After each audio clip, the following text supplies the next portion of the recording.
Welcome, Tolos. Top secret lair. Jeff Cavanaugh, Brian Broaddus. Top secret lair. Very much like Batman and Robin. He's Batman, I'm Robin. I'm Alfred. He's Alfred. The butler. I'm Catwoman. Just up to weird stuff all the time. Practice report. Practice recap. Wow. Day 1. Brian, I see you got your depth chart in front of you. Yeah.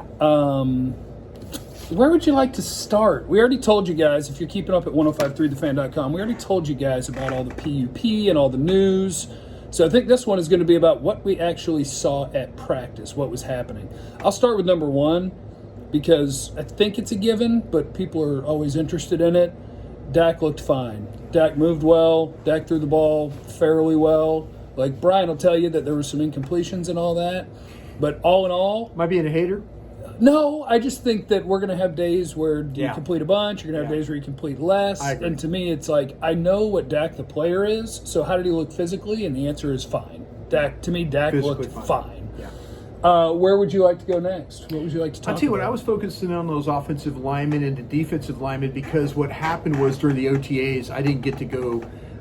They worked at the opposite end. So it was nice to see Lyle Collins move around, Tyron Smith move around, Zach Martin move around, Tyler Broaddus playing at center. Really like to see Randy Gregory. Looks like he's put on more weight. I was down there with those defensive linemen, and I was impressed with Gregory and what he was able to do is rushing the passer and some one-on-one stuff. Got a little low. Got around Lyle. Yeah, got really low. So yeah, I mean, I was really encouraged. I said it on the air today. That whole thing with when Zach Martin and Lyle Collins can get shoulder to shoulder, and poor Basham has been playing pretty well. It's not fair. It's not fair to let two people they double got team. they got hip to hip, and Basham, it's like he hit a landmine. He just exploded and fell down. And then Martin's the second level, and Lyle's kind of right there. But yeah, I was just curious of how those offensive and defensive linemen were. And I was encouraged though to see. I know you're into the field. You were kind of watching the defensive backs, the wide receivers, and stuff like that. Yeah, because I was trying to keep an eye. I mean, they were working half line, separate of each other, and I was trying to kind of watch. It looked like that Diggs had a good day. I saw the interception. I saw a knockdown. I saw Robinson get a knockdown. I'm talking a lot here, so. No, as a former receiver, I just want to correct one thing about Bad day. No. What's being thrown around about the Trevon Diggs interception to start 7-on-7? On Dak. Did Trevon Diggs catch the football that Dak threw? Yes, he did. Was it an interception? No. As a former receiver, I feel like I must point out he caught the ball out of bounds. So people are getting real excited about this interception. Not an interception. Forced incompletion, okay? PBU, pass breakup? Yeah, it's a PBU. I actually thought the secondary had a good day. And again, I think the quarterback is good. The wide receivers, when Amari Cooper gets out there, are great. Yeah. I'm not worried about the offense. So when the defense has a good day and it looks like they cover well, I just go, sweet.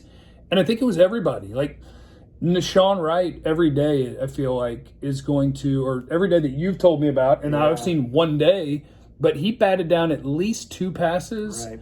And one of them was just, he was playing the underneath, playing press coverage. He didn't bite on a deep. He was able to stop with the route, bat the ball down. Yeah.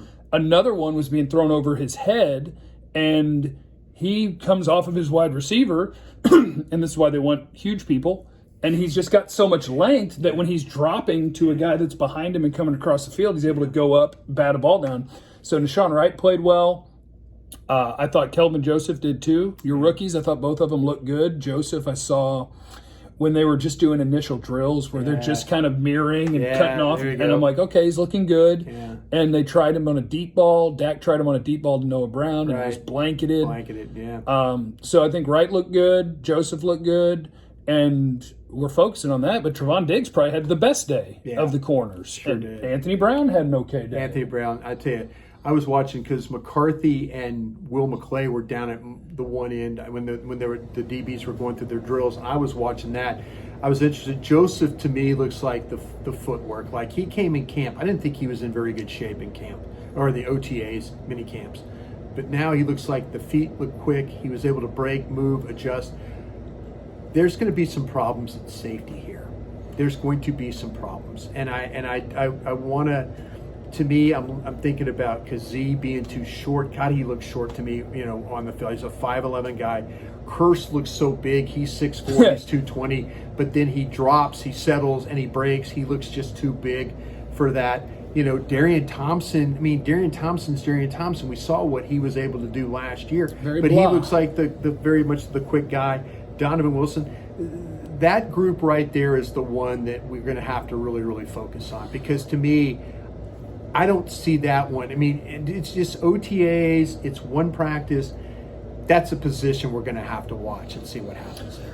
And at linebacker, to me, the standout guy is surprise. It was Micah Parsons. Even though when they went to 7-on-7 and team stuff, your initial starters were still Jalen Smith and Leighton Vander Esch on day one. Did you want to yell at that point? Yeah, I did. I booed a little bit, and they told me, "Don't do that. You're media." And I said, "Yeah, but media's allowed to have an opinion." Back up off of me, Joe Trahan. I love you, Joe. Thanks for your helps today. Both you, Joe Trahans. I love both of you. Congratulations to one, and thank you to the other. Yeah. But Micah Parsons, if you see the Ezekiel Elliott play that John Machota was sending out the tweet and everything, where he's turning the corner and he's looking like he's got some good burst, watch Micah Parsons on that play. Yeah. Because Micah Parsons is playing off a tight end block where he physically overwhelms a tight end and then says, "Get off of me," and he shows the speed coming across. Micah Parsons, Brian says mom and dad gave it to him. It's mom and dad. What mom and dad did for Micah Parsons is they created a dude that can freaking go. Yeah, so we finished this thing up too, man. You got to think about with Parsons. You watched him cover tight ends. 7-on-7. Yeah. Very first play of 7-on-7. I was at the other end of the field when this happened. They run out a third linebacker. They're running out three linebackers. And I'm like, okay, this will be interesting to see how they're going to play it. Yeah. And the way they played it is two linebackers, Vander Esch and Smith, lined up as regular linebackers, and they had Parsons line up in the slot over Dalton Schultz and play man coverage. Yeah. And he blanketed him. Yeah. So it's one play, and it was kind of a 10-yard out route, but Micah Parsons was all over it, made Dak eat the ball and keep looking. It's a promising start for Micah Parsons. And then after he blanketed Dalton Schultz, he ran down to my end of the field. He put his hand in the dirt and then went blowing by Brandon Knight. So, yeah, and to me, the OTAs, the minicamp, first practice, he's not short-circuiting yet. You worry about they're throwing a lot of stuff at this kid, and he seems to be like kind of taking it all in and not messing things up. So, might be all right there. Day one, practice one in the books. Next practice will be on Saturday. We'll be there for you. We'll give you some sort of content tomorrow on 1053thefan.com, I'm sure, but we will also be there for Saturday's practice. We'll hit you with some of that action. So please, just be listening to the G-Bag Nation from 2 to 7 on 1053 The Fan, and check 1053thefan.com for the content. I'm Jeff. I'm Brian. I can say that and he'll automatically say that. All right, peace out, guys. See you guys.